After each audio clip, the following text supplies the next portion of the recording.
Hello hello hello hello hello hello hello.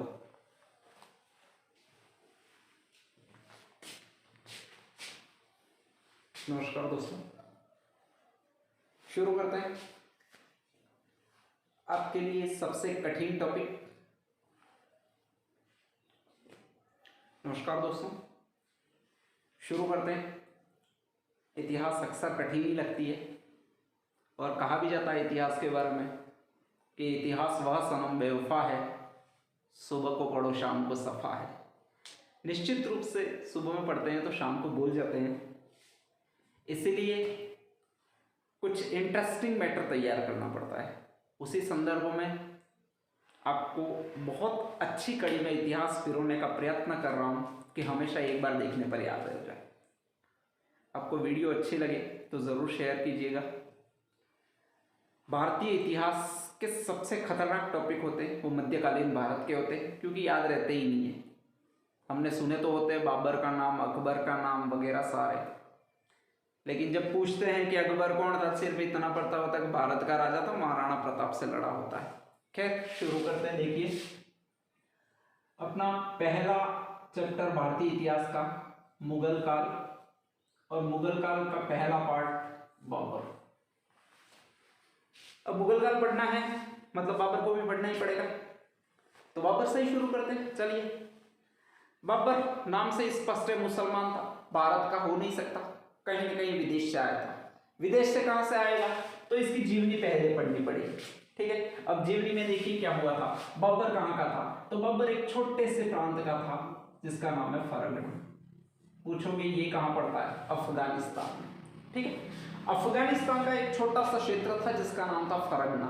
इसकी राजधानी अंदीजान थी। वैसे ये तो ठीक ही है नॉलेज। अब नेक्स्ट आगे, फरगना क्षेत्र हिंदू शासन नहीं करते थे, वहां पर मुसलमान शासन करते थे। यहां पर शासन करने वालों की जो पैतृक उपाधि होती थी वो क्या होती थी, मिर्जा। जो भी मुस्लिम होते हैं शासन करते हैं उनको शेख कहा जाता है, तो एक शेख था। पूरा नाम क्या हो गया, शेख मिर्जा। उसकी उम्र हो गई थी, ऊपर जाने की नहीं हुई थी, विवाह करने की हो गई थी। उम्र हो गई थी, नाम आया उमर शेख मिर्जा। बाइडो कुआरो घूम रही हो तो कोई मिल ही नहीं रही थी। इतने में अचानक अट्रैक्शन हुआ किसी की निगाहों से। ठीक है, और वो निगाहें लग रही थी बिल्कुल खाने वाली जैसी। उसका नाम था निगार खानूम। कुत्ती निगाहें होगी, कुतलुब निगार खानूम। जैसे ही इन्होंने इनको देखा बड़े आकृष्ट हुए और तुरंत 5 ग्राम का गुलाब लेकर एक विशेष डे कौन सा, 14 फरवरी, प्रपोज कर दिया। कुतलुब निगार खानम बोली कि यार ये तो ठीक है, लेकिन ये 5 ग्राम का गुलाब पहली मुलाकात में। उमर शेख मिर्जा बोले कि अगली बार तू देख। अगली बार का इंतजार किया, और जैसे ही अगली बार वैलेंटाइन डे आया 14 फरवरी 1483 को, उमर शेख मिर्जा ने 3.5 किलो का बाबर गिफ्ट कर दिया। ठीक है, इस तरह से इन दोनों का विवाह हो गया। उमर शेख मिर्जा और कुतुब निगार खानम की पहली संतान जो उत्पन्न हुई वो कौन सी थी, हमारी बाबर। नेक्स्ट आगे, पूरा नाम इसका मोहम्मद जहीरुद्दीन बाबर, पिता का नाम उमर शेख मिर्जा, माता का नाम कुतुब निगार खानम, जन्म वैलेंटाइन डे के दिन 14 फरवरी, आगे याद रख ली 1483। कोई दिक्कत को नहीं। अब बाबर का जन्म हुआ, उसके पिताजी थे वो फरगना के शेख थे, मतलब फरगना के शासक थे। एक छोटा सा प्रांत था और अंदीजान से शासन कर रहे थे। सीधा वैलेंटाइन ने प्रपोज मारी है, मतलब ये ब्रह्मा विवाह तो है नहीं कि माता पिता की सहमति से, ये तो गंधर्व विवाह है कि जो भी हाथ में आई उसको भगा ले गए। ठीक है, तो यहां पर भी यही हुआ था। अब गंधर्व विवाह में सबसे ज्यादा क्रोधित कौन होते हैं, सीधा छोरी के माँ बाप और भाई होते हैं। छोरी के पापा थे यूनुस खान और छोरी के भाई का नाम था महमूद खान। ये कौन थे, तो ताशकंद के शासक थे। जेठे आपका प्रधानमंत्री हृदय दुर्घटना के कारण मरे थे, शास्त्री जी। ठीक है, ताशकंद का शासक था ये महमूद खान। क्रोधित हो गया और आक्रमण करेगा। किस पर आक्रमण करेगा? अपनी बेटी पर तो करेगा ही नहीं, सामने वाले पर आक्रमण किया। किस पर आक्रमण किया? उमर शेख मिर्जा पर। जैसे ही पता लगा कि भाई तो भाग लियो बहन ने लेकर, तो आक्रमण कर दिया। ठीक है, मारा कुटाई की, परिणाम स्वरूप इनको फरगना से भागना पड़ा और एक स्थान पर रुकना पड़ा जिसको कहते हैं अक्षिकीत। वहां पर अपनी राजधानी स्थापित की। कुछ दिनों तक यहां पर रहे। पहली राजधानी अंदीजान थी, सेकेंड राजधानी अक्षिकीत स्थापित की। कुछ समय तक यहां पर रहे और ये जो आक्रमण हुआ वो 1486-87 में हुआ। थक हार कर बाबर पैदा हुआ था। मतलब इन दोनों ने समझा कि यार कोई सुलह कर दे और वापस चले गए। वापस उमर शेख मिर्जा शासक बना। कहां का शासक बना? फरगना का शासक बना। ठीक है, अब उसने सोचा कि यार ये तो पुण्य का काम है कि मुझे राजधानी भी मिल गई, छोकरी भी मिल गई, नौकरी भी मिल गई, तो मैं कुछ भला करता हूं। भला करने के चक्कर में वो रोज सुबह में उठते थे, अपनी एक इमारत पर, महल पर जाते थे, वहां पर कबूतरों को दाना डालते थे और कबूतरों को उड़ाते थे। दिन था 8 जून 1494। उमर शेख मिर्जा महल पर खड़े थे और कबूतरों को दाना डाल रहे थे, कबूतरों को उड़ा रहे थे दाने डाल डाल कर। पता नहीं क्या सूझी कि कबूतरों को उड़ाते उड़ाते खुद भी उड़ पड़े, नीचे आ गए और उतनी तेज गति से सीधे ऊपर चले गए। इस तरह देहांत हो गया उमर शेख मिर्जा का। ठीक है, मां अब तक भली चंगी है, कुछ नहीं हुआ। ये चंगी है, ये चंगा नहीं है, मतलब इसका देहांत हो गया। ये जो थी वो एक की वंशज थी जिसका नाम क्या था? Genghis Khan. मतलब बाबर मातृ पक्ष से चंगेज खान का वंशज था, पितृ पक्ष से चंगेज खान जैसा एक लुटेरा भारत में और आया था जिसका नाम बड़ा चर्चा में रहता है और कभी कभी करीना कपूर भी चर्चा में रख लेती है, तैमूर लंग, तैमूरिया। ठीक है, और तो वो पितृ पक्ष से तैमूर लंग का वंशज था।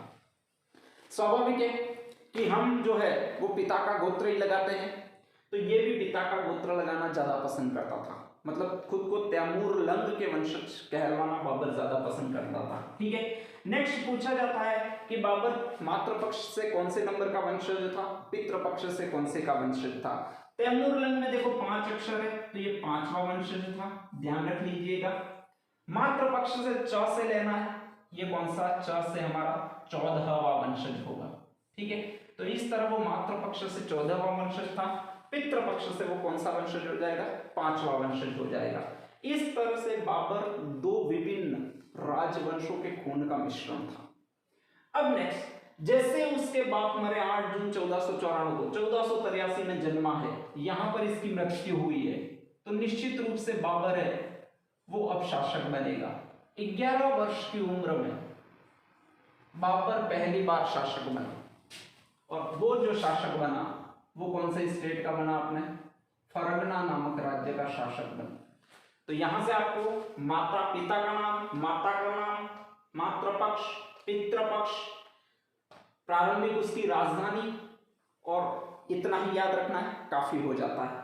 अब नेक्स्ट आगे बाबर की आगे की कहानी शासक बनने के बाद क्या थी ये हमें देखना है। तो देखिए, शासक बनने के बाद बाबर की कहानी।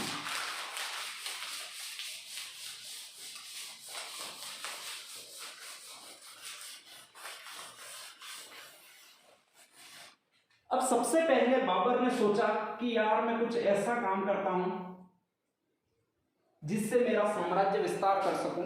फरगना एक छोटा सा गांव है, तो उसी समय एक साम्राज्य मध्य एशिया में स्थित था जिसका नाम था समरकंद। ठीक है, वहां पर शासन कौन कर रहा था? बाबर का चाचा जिसका नाम था अहमद मिर्जा। बाबर को सबसे ज्यादा खतरा इसी से था और ध्यान रखना, खतरे को नष्ट करने का उपाय है यही है कि जिससे खतरा हो उसे ही नष्ट कर दो। बाबर ने भी यही फॉर्मूला अपनाया और समरकंद पर युद्ध करने का विचार किया। समरकंद को उसने लगभग 3 बार जीता। एक तो जीता 1497 ईस्वी में, दूसरा जीता 1501 ईस्वी में, तीसरा जीता 1514 ईस्वी में। ठीक है। 1497 ईस्वी में उसने सबसे पहले समरकंद पर आक्रमण किया, कुछ समय के लिए जीत गया, लेकिन वापस बाबर को समरकंद छोड़ना पड़ा। दूसरी बार उसने 1501 में फिर जीत लिया, ठीक है, लेकिन यहां पर एक उज़्बेक नेता था जिसका नाम था शेबानी खान। उसने समरकंद के राजा की मदद की और बाबर को हरा दिया। बाबर को अपनी जान दिलाने के लिए या माफी मांगने के लिए अपनी जो बहन थी उसका विवाह उज़्बेक नेता शेबानी खान से करना पड़ा। शेबानी खान ने यहां पर एक युद्ध पद्धति का प्रयोग किया था जिसका नाम था तुलुगमा युद्ध पद्धति। इसमें बाबर बुरी तरह से पराजित हुआ था, वो भाग गया, कहीं खो गया, नहीं तो उसके जान के लाले तक पड़ गए थे। शेबानी खान जो बाबर की बहन थी वो शेबानी खान के हाथ लग गई और वो लेकर चला गया था। बाबर इस युद्ध में भयंकर पराजित हुआ और खो गया एक पहाड़ियों में खो गया था जिसको कहते हैं खोजंदा की पहाड़ियां। जब ये यहाँ पर खोजंदा की पहाड़ियों में भटक रहा था, हिंदुकुश पर्वत के आसपास अफगानिस्तान में आती है, इन खोजंदा की पहाड़ियों के आसपास भटक रहा था, इधर उधर देख रहा था, ठीक है, क्योंकि भूखा था बाबर। उसी समय उसे दिखा था यहां पर एक गांव जिसका नाम क्या है, दिखकाट गांव। एक बूढ़ी अम्मा थी जिसकी उम्र लगभग 111 वर्ष थी। उसने देखा कि यार कोई व्यक्ति है जो घूम रहा है पागलों की तरफ, भूखा हुआ लग रहा है, तो परिणाम स्वरूप उसको भोजन दिया था। वो पूछा था कि कौन हो। इसने कहा था कि मैं फरगना का शासक हूँ, रास्ता भटक गया हूँ इसलिए यहाँ पर आया हूँ। उसने कहा था कि फरगना तो बहुत गरीबों का देश है, वहाँ के राजाओं से क्या मिलेगा, अगर राजा ही बनना है तो अमीर देश के बनो, और अमीर देश एक है भारत। उसने पूछा तुमको कैसे पता, तो एक पता नहीं चोर आया था जिसका नाम था तैमूरलंग, भारत की ओर गया था मुझसे रास्ता पूछ के, और वो वापस आया था, मैंने उसको रास्ता बताया था। जब गया तब नंगा भिखारी था, जब आया तब बहुत ज्यादा सोना चांदी लेकर आया था, और एक सोने का डाला तो मुझे भी दे गया। इस तरह से उसने चैन दिखाई। जब चैन दिखाई तो उसको वास्तव में लगा भारत बहुत अमीर है, मतलब आगे जाकर भारत को मेरा साम्राज्य बनाना ही पड़ेगा, ठीक है। लेकिन यहां पर वो पहले कोशिश कर रहा है कि अपने पैतृक राज्य मतलब किस पर अधिकार कर ले, समरकंद पर अधिकार कर ले। कुछ समय वो इधर उधर भटकता रहा और यहां से थोड़ा बहुत इधर उतरा। नेक्स्ट वो आया घूमता घूमता, कहां पर आया, काबुल की तरफ। 1504 में वो काबुल में आया और उसने काबुल में एक व्यक्ति को पराजित कर लिया जिसका नाम था उलुग मिर्जा, और काबुल पर अधिकार कर लिया, ठीक है। इसके बाद नेक्स्ट काबुल के बाद 1507 में उसने और एक अधिकार कर लिया जिसका नाम था कंधार। यहां से कुछ हद तक बाबर को संतुष्टि मिली। काबुल विजय से उसके विजय की शुरुआत मानी जाती है। एक तरह से उसको बहुत अच्छा क्षेत्र प्राप्त हुआ, लेकिन वो उतना क्षेत्र विस्तृत नहीं था कि उसको एक नवीन साम्राज्य प्रदान कर सके। फिर भी यहाँ पर काबुल विजय के उपलक्ष्य में उसने लोगों को स्वर्ण सिक्के बांटे और एक उपाधि धारण की। कौन सी उपाधि धारण की, कलंदर, मतलब मस्त मिजाज कलंदर, मस्त कलंदर जिसको बोलते हैं, वो उपाधि धारण की काबुल वासियों को सिक्के उपहार में देकर, ठीक है। यह बाबर की पहली विजय मानी जाती है आरंभिक विजयों में। नेक्स्ट है, अब कंधार को उसने जीता, यहां पर आया।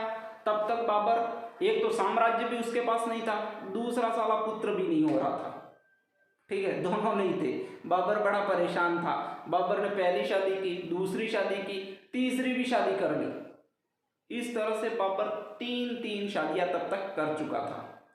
अब जैसे ही यहां पर तीसरी शादी उसने की, काबुल भी विजय किया, थोड़ा थोड़ा भारतीयों के संपर्क में आया, पता नहीं प्रोडक्टिविटी ज्यादा ही है भारतीयों में, तो उसको एक 1508 में संतान की प्राप्ति हुई, और उस संतान का नाम क्या था, हुमायूं।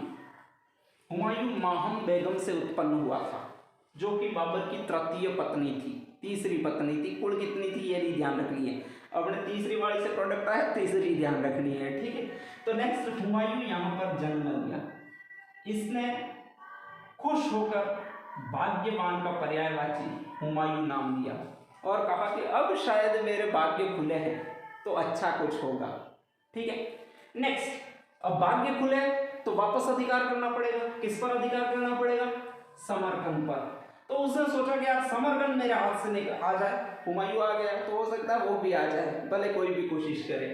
अब यहाँ पर बाबर ने, यहाँ से बाबर को आदत पड़ चुकी थी दूसरों से सहायता लेने की, परिणाम स्वरूप यहाँ पर एक और व्यक्ति की सहायता ली और उसका नाम था शाह इस्माइली।